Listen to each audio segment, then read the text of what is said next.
అంతువట్టని ప్లానింగ్లు, అడుగడుగున ప్రచారాలు, కడమ పార్టీల కార్యకర్తల కండువ కిందేసి పోయేటట్టు చేసే ఎత్తులు, బీఆర్ఎస్ పార్టీ బిర్రుగా పట్టువట్టి ప్రచారంలో దూసుకుపోతున్నది. కారు స్పీడు వందలుంటే కడమ పార్టీల స్పీడు 20-30 కంటే తక్కువనే ఉన్నది. జూబ్లీ హిల్స్ లో ఎక్కువ మంది ఆటో డ్రైవర్ అన్నలు ఉన్నారు కాబట్టి పొద్దుగాలనే బీఆర్ఎస్ లీడర్లు ఆటోలెక్కి ప్రచారం షురూ చేసిండ్రు. ఆడవిళ్లకు ఫ్రీ బస్ ఇచ్చినందుకు ఆటో నడిపేటోళ్లకు నష్టం జరిగింది కదా, అందుకే ప్రతి ఒక్క ఆటో డ్రైవర్ ప్రతీకారం తీర్చుకోవాలి కాంగ్రెస్ సర్కార్ మీద అన్నట్టు చెప్పిండ్రు. ఈ హరీష్ రావు మాట్లాడుకుంటా ఈ రోజు రేవంత్ రెడ్డి కన్ను తెరిపియాలని, రాహుల్ గాంధీకి ఆటో కార్మికుల బాధ తెలవాలని బీఆర్ఎస్ పార్టీ రాష్ట్ర వ్యాప్తంగా ఆటోలెక్కి ఈ నిరసన కార్యక్రమాన్ని చేపడతా ఉన్నాము.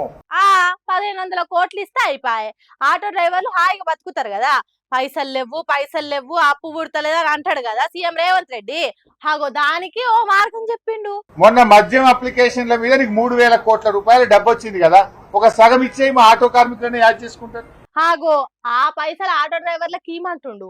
తర్వాత హైదరాబాద్ కు వచ్చినప్పుడు రాహుల్ గాంధీ ఆటో లెక్క ప్రచారం చేసిండు కదా, ఆ పెద్ద మనిషి కూడా బుద్ధి చెప్పే రోజు వస్తుంది అన్నట్టు మాట్లాడిండు. రాహుల్ గాంధీ గారు, మరి నువ్వు ఆనాడు ఓట్లు వేయించుకున్నాడు, ఆటో ఎక్కి తిరిగినావు, మళ్ళీ రావు హైదరాబాద్ కు.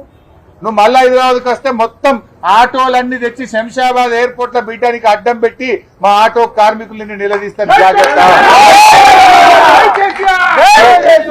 ఆనాడు ఓట్లప్పుడు ఆటో ఎక్కుతావు, డబ్బల్ ఓట్లు వాడి గద్దె మీద కూర్చోగానే 2 ఏళ్ళ యాదికి లేదా రాహుల్ గాంధీకి? ఇక పక్కకున్న ఆటో డ్రైవర్ అన్నకు కోపం వచ్చినట్టున్నది. రాహుల్ గాంధీ చేసిన మోసానికి కాంగ్రెస్ పార్టీని ఓడించి పగ తీర్చుకుంటా అన్నట్టు చెప్పిండు. రాహుల్ గాంధీ ఆటో ఎక్కిండు, ఆటో వాళ్ళు కడుపు మీద కొట్టిండు సార్ రాహుల్ గాంధీ. అజరుద్దీన్ రాహుల్ గాంధీ ఇద్దరు కలిసి కట్టిండు.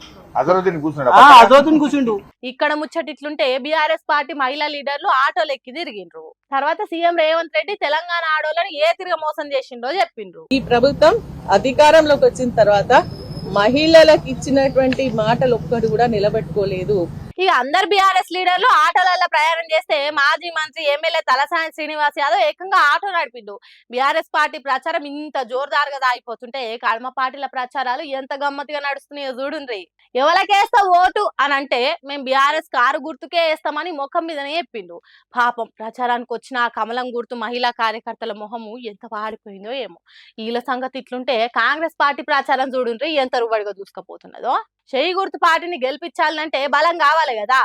అందుకే మంత్రి పొన్నం ప్రభాకర్ సారు కండలు పెంచే ఎక్సైజ్ చేస్తున్నాడు. ఇంత రువ్వడిగా సాగిపోతున్నాయి అన్ని పార్టీల ప్రచారాలు.